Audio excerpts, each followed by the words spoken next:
Bismillahirrahmanirrahim.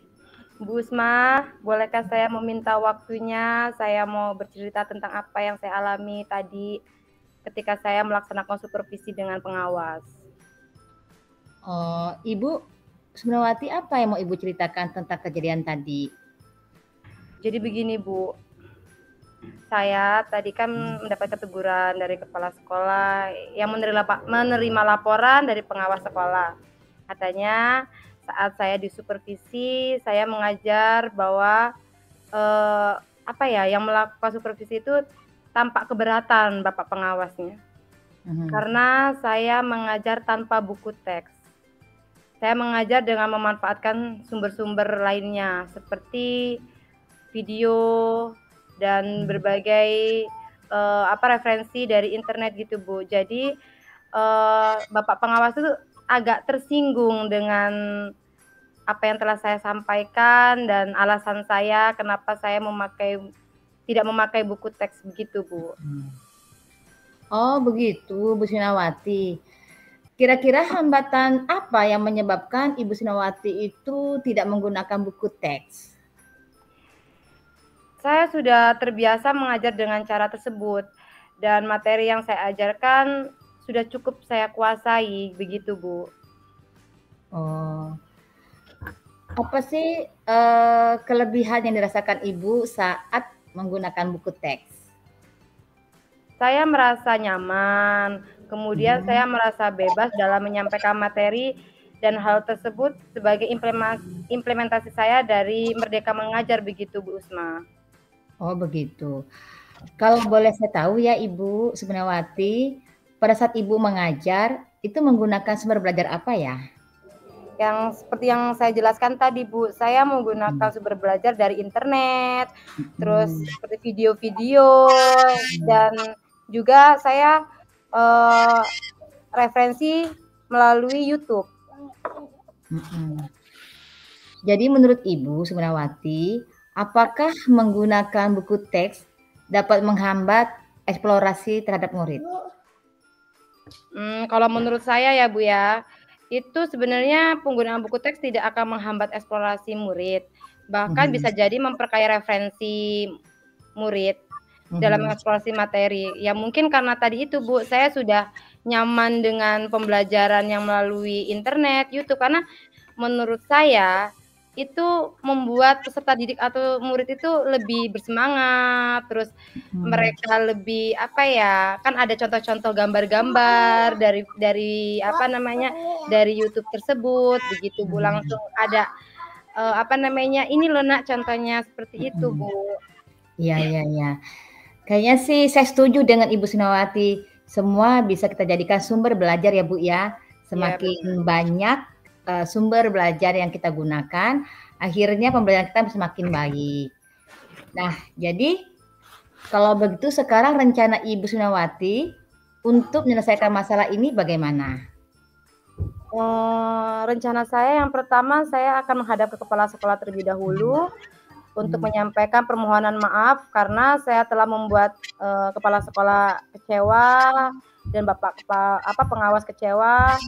Kalau memang memungkinkan bertemu langsung, saya akan menemui beliau dan agar permasalahan ini tuh segera terselesaikan gitu Bu, dan saya juga agak lebih plong, tidak merasa tidak merasa was-was atau tidak merasa terbebani begitu Bu. Iya. Apa sih yang akan Ibu Sumbawati sampaikan dengan Bapak pengawas? Di sini saya akan mengatakan bahwa saya akan mengajar menggunakan banyak sumber. Jadi belajar di antaranya yaitu saya akan mulai menggali lagi menggunakan buku teks, internet, video, pembelajaran dengan tujuan supaya murid dapat mengeksplorasi materi dengan dengan kurikulum Merdeka Belajar ini. Jadi saya akan menggabungkan kembali buku teks yang sesuai yang disarankan oleh Bapak pengawas tersebut Bu. Oh iya, bagus sekali sih Ibu. Apa menjadikan rencana Ibu Sumbawati itu sangat baik sekali. Semoga berhasil ya Bu ya. Apa menjadikan cita-cita Ibu, apa yang Ibu sampaikan tadi itu dapat terlaksana. Semoga sukses ya Ibu Sumbawati ya. Iya Bu. Oke. Kemudian apa komitmen Ibu terhadap rencana Ibu sekarang ini? Saya berkomitmen untuk selalu membuat rencana pembelajaran yang menggunakan banyak sumber belajar. Terus Mhm. untuk eksplorasi sehingga saya dapat menjalankan merdeka belajar dan saya akan membuat murid-murid merasa senang, nyaman dalam Mhm. kegiatan eksplorasi materi, tanpa ada unsur paksaan yang pastinya ya, Bu, ya. Karena Mhm. memang untuk, sesuatu materi itu diserap oleh siswa, yaitu membuat siswa itu nyaman dulu, terbuka dulu dengan kita kan ketika mereka sudah nyaman dengan kita, insya Allah materi yang disampaikan oleh guru-guru pasti akan terserap begitu, Bu. Iya. Wah, bagus sekali ya Ibu Sumiawati. Saya sangat mendukung. Mudah-mudahan apa yang akan Ibu lakukan itu berjalan lancar sesuai dengan harapan Ibu. Saya doakan semoga berjalan baik ya Bu ya. Baik ibunya maupun pembelajarannya serta anak-anaknya. Terima kasih Bu Usma atas waktunya Iya, untuk sharing hari sama-sama. ini.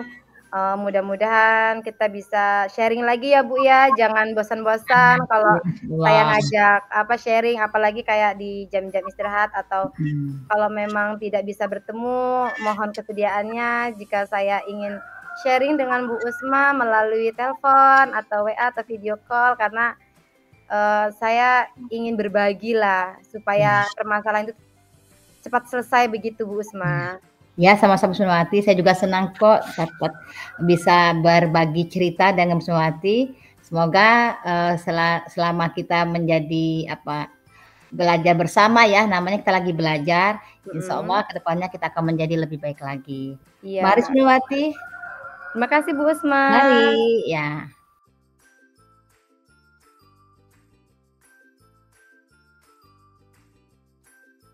Selamat siang Ibu Sumiawati, Ibu sedang apa ya? Selamat siang Bu Usma, mohon maaf, ini saya sedang sambil mengoreksi tugas-tugas anak yang saya tadi berikan di kelas. Oh begitu. Maaf Ibu, kalau saya tidak mengganggu waktunya sebentar, boleh Bu, ada yang sedikit ingin saya bicarakan? Oh, tentu saja boleh Bu Usma, sebentar ya, ini tinggal satu lagi. Mhm. Saya selesaikan terlebih dahulu ya untuk mengoreksi. Iya, silakan Ibu. Oke, baik Bu Usma, bagaimana? Ngomong-ngomong apa yang ingin Ibu Usma bicarakan dengan saya? Begini loh Bu, akhir-akhir ini sih saya sedang dilanda keresahan, dan saya Mhm, ingin mendapat solusi atas keresahan saya yang saya alami saat ini. mhm. Baik, Bu Usma, ini ya menghadapi keresahan ya? Mhm. Terus, solusi atau keresahan yang seperti apa yang Ibu alami? Begini loh Bu Sunawati, kemarin itu kan saya ditegur kepala sekolah terkait Mhm, kedisiplinan kinerja saya selama ini. mhm. Nah, saya ya dipanggil kepala sekolah karena saya kurang disiplin. Oh, ketidakdisiplinan yang seperti apa yang Bu Usma langgar atau yang sehingga kepala sekolah menegur Bu Usma? Nah, kemarin itu saya dipanggil kepala sekolah ke ruangan beliau. Kemudian saya Mhm, ditanya, kenapa saya itu akhir-akhir ini sering terlambat datang ke mhm. sekolahan. Nah, padahal sebenarnya sih saya tanpa alasan, ada alasan sih saya datang Mhm. terlambat itu, sebelum saya datang terlambat saya selalu izin sama bapak begitu. Lalu menurut Bu Usma, alasan apa yang membuat Bu Usma sampai terlambat tersebut? Ya saya datang terlambat sih bukan tanpa alasan sih, Pak. Maksudnya bukan tanpa alasan sih, maksudnya, eee, Ke nenek Bapak saya itu kepala sekolahnya iya, bapak begitu kepala ya? sekolah heeh, Heeh, seperti itu. mhm, Saya bilang sama bapak kepala sekolah seperti itu. Nah kemudian, saya ceritakan alasan saya kenapa saya terlambat. Nah nenek saya itu kan sudah tua ya Bu ya, jadi sebelum mmm, saya itu berangkat sekolah, saya itu harus menyiapkan terlebih dahulu segala keperluannya, baru saya mhm, berangkat sekolah, mhm, seperti itu. mhm. Oh, begitu masalahnya. Lalu menurut Bu Usma, apakah Ibu memang benar-benar sudah melanggar kedisiplinannya yang seperti ditegur oleh kepala sekolah tersebut? Saya sih menyadari kalau saya itu memang melanggar kedisiplinan, karena setiap datang terlambat, ya saya sih merasa sudah izin seperti itu, tapi tetap Mhm, terlambat sih Bu Sinawati. jadi, keterlambatan Ibu ini sebenarnya tidak cukup satu kali ya, Bu, ya? Mungkin atau seperti apa sehingga kok kepala sekolah biasanya kan kepala sekolah itu memberikan toleransi ketika kita, apa ya, terlambat satu kali, 2 kali, atau 3 Mhm. kali. Apakah memang Bu Usma di sini lebih dari satu kali sehingga kepala sekolah, apa namanya, menegur Bu Usma? Ya betul sih Bu Isminawati, memang saya sih kurang disiplin Bu. Yang menjadi kesan Mhm, saya itu adalah, saya itu tidak enak loh ditegur kepala sekolah. mhm mhm. Ketika ditegur oleh kepala sekolah, saya sedikit kurang nyaman. Jadi penerimaan Heeh, saya itu apa ya, kurang apa ya, kurang menerima loh ditegur kepala sekolah. Nah, mhm, padahal saya kan punya alasan tertentu kenapa saya terlambat, seperti itu Bu Sunawati. mhm. Jadi ada rasa seperti rasa kecewa ya, Bu, Mhm, ya? iya betul. Oh, begitu ya, Bu. Sebenarnya itu membuat keresahan ya, selain Mhm, kecewa, Ibu merasa menjadi resah, padahal sebenarnya di balik keterlambatan itu Ibu memiliki alasan ya, Bu, ya? iya betul. Mhm. Jadi menurut Ibu, bagaimana dengan sikap Ibu mengenai hal tersebut? Apakah dengan keterlambatan yang berulang itu, sudah benar atau memang bagaimana menurut Bu Usma? Ya, kalau saya sih menerima sih dan sadar bahwa yang Mhm, saya lakukan itu sih memang salah ya, Bu, ya.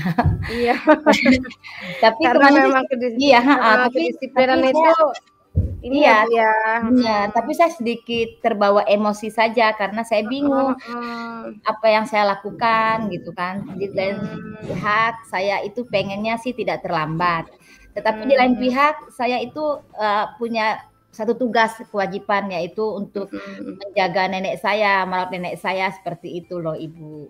mhm. Lalu apa yang akan Ibu lakukan supaya, apa ya, kedisiplinan itu, tidak dilanggar lagi dengan Bu Usma? Ya, rencana saya sih saya ingin menemui kepala sekolahnya, Bu. Mhm, Nah, kemudian saya akan meminta maaf kepada beliau agar tidak ada kecanggungan lah ya antara saya dengan mhm. kepala sekolah, seperti itu Bu Swinawati. Jadi untuk memperbaiki hal tersebut bagaimana itu dari Bu Usmanya begitu loh, Bu? Nah, itu dia Bu yang saya bingung. Bagaimana ya agar saya bisa disiplin, tapi nenek saya juga tidak terabaikan begitu Bu Swinawati. Mhm. Nah, menurut Bu Usma, kekuatan apa yang membuat Bu Usma agar keduanya dapat teratasi dari permasalahan yang Ibu kurang disiplin, kemudian, ada kewajiban masing-masing ya, Bu, ya, itu Mhm. bagaimana Ya cara Ibu mengatasi keduanya? ya saya sih Eee, punya kebiasaan sih, Bu, saya terbiasa bangun pagi, Bu. Jadi mungkin Mhm. seperti itu yang akan kekuatan saya bisa bangun pagi seperti itu, Ibu. Sebenarnya sudah sangat bagus ya, Bu, ya. Nah, Ibu, apa namanya, sudah bangun pagi, terus dengan begitu sebenarnya, sudah mulai bisa diterapkan ya, Bu, ya, nah, agar kedisiplinan itu tetap, apa namanya, tetap berjalan dan Ibu tetap mengurus nenek Ibu, begitu ya, Bu, iya. ya? Iya betul sih, Bu. Nah jadi, apa yang Ibu katakan tadi barusan emang benar. Saya juga memikirkan tentang hal itu. Syukurlah sekarang saya sudah menjadi lega ya, Bu, ya. Mhm, Akhirnya, alhamdulillah. saya jujur saja tadinya saya takut sekali akan mengambil langkah yang salah dan menyelesaikan masalah ini. Mhm. Tapi, sekarang, perasaan saya sekarang sudah sedikit lega lah, eee, jadi rasa khawatir saya sudah tidak ada lagi. Ya terima kasih Bu, saya sudah bisa menemukan solusi dari masalah ini. Mhm. Alhamdulillah, syukur kalau memang Bu Usma sudah merasa lebih lega. Sekarang komitmen apa yang akan Ibu, lakukan? Ya, untuk saat ini mungkin pertama saya akan menjaga hubungan baik saya dengan kepala sekolah. Saya akan mengutarakan permohonan saya minta maaf kepada beliau dan masalah kedisiplinan ke depannya saya akan lebih awal datang ke sekolah seperti itu, Ibu. Sudah bagus ya, Bu, ya, itu memang ide yang sangat bagus. Semoga dengan setelah ini Ibu Ibu bisa bekerja dengan rasa nyaman, senang yang pastinya ya, sehingga Ibu tidak merasa resah lagi atau karena merasa agak kecewa karena telah ditegur oleh kepala sekolah dengan kesalahan yang sebenarnya kita buat sendiri ya, Bu, ya. Iya, benar. Ya, aminlah. Terima kasih ya Ibu Suminawati setelah mendengar resah rasa saya yang rasakan ini. Sekarang saya sedikit lega. Semoga kita nanti menjadi guru-guru yang bisa memberikan teladan buat siswa kita. Jadi terima kasih atas waktu yang disediakan oleh Ibu Suminawati mau mendengar curhat saya hari ini. Ya, baiklah. Kira-kira masih ada yang ingin diceritakan lagi, Bu Usma? Untuk saat ini sudah cukup, Ibu. Lain kali nanti kalau saya ada masalah lagi saya akan curhat lagi sama Bu Suminawati. Bersedia kan? Baiklah, kalau memang begitu semoga setelah ini permasalahan segera terselesaikan ya, Bu, ya. Ya. Semoga kita semua sehat selalu. Amin. Baiklah Ibu Suminawati, saya permisi dulu Bu ya. Saya kembali ke kelas untuk mengajar. Baik. Mari Ibu. Silakan Bu Usma. Ya, terima kasih. Sama-sama.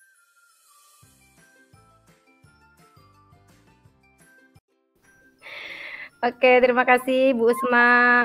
Mohon izin Ibu Suharni, Bu Fasil dan Pak Dwika, Bu Vera selaku pengajar praktik. Alhamdulillah hari ini saya merasa percakapan berjalan dengan lancar dan baik meskipun sebelumnya mungkin agak deg-degan ya Bu Usma ya.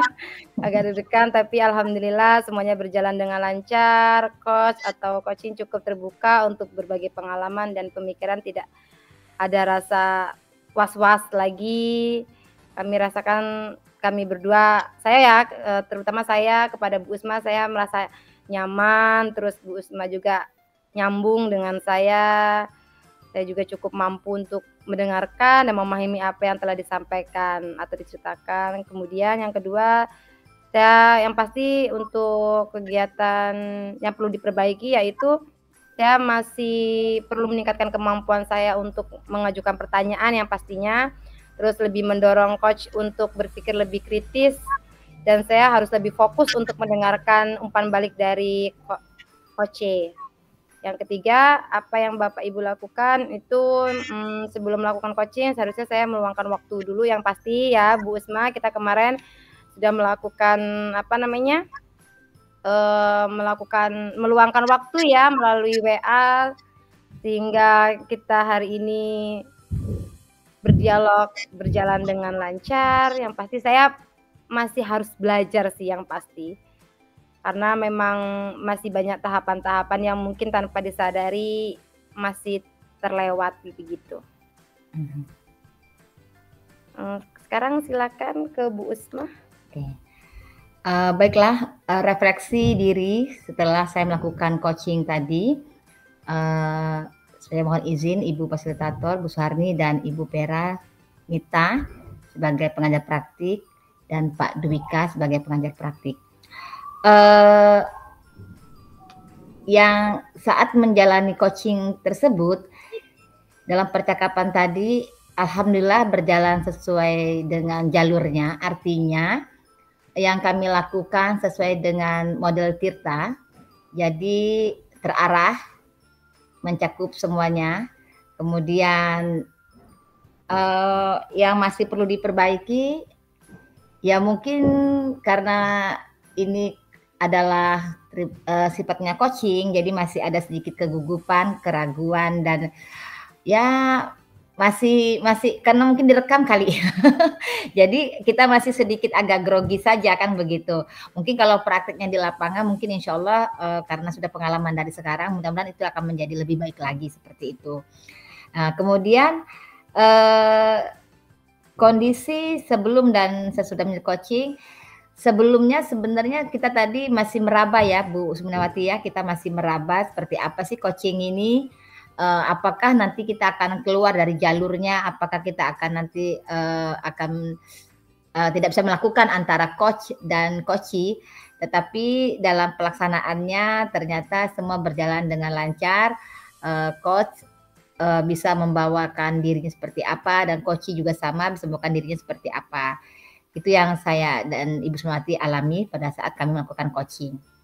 Kemudian untuk hal-hal yang lain untuk meningkatkan coaching kami ini, mungkin masih banyak yang perlu kami benahi, masih perlu banyak menggali dan belajar seperti apa. Ternyata memang coaching ini apa ya, terutama coach ya, coach artinya coach ini kita perlu lebih banyak pembahadaraan kata, mungkin menggali pertanyaan-pertanyaan yang lebih berbobot lagi seperti itu.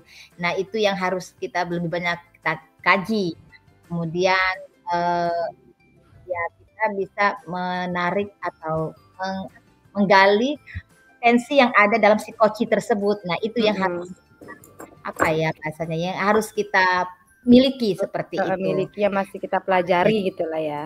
Ya, jadi si coachee itu akhirnya bisa mengungkapkan semua yang ada dalam potensi dalam diri dia yang akan disampaikan seperti itu. Nah, sifatnya coach itu kan memancing seperti itu. Nah, mungkin ini yang kita harus banyak belajar untuk lebih menguasai lagi tentang si coach ini tadi. Menurut saya seperti itu. Saya akhiri. Assalamualaikum warahmatullahi wabarakatuh. Waalaikumsalam warahmatullahi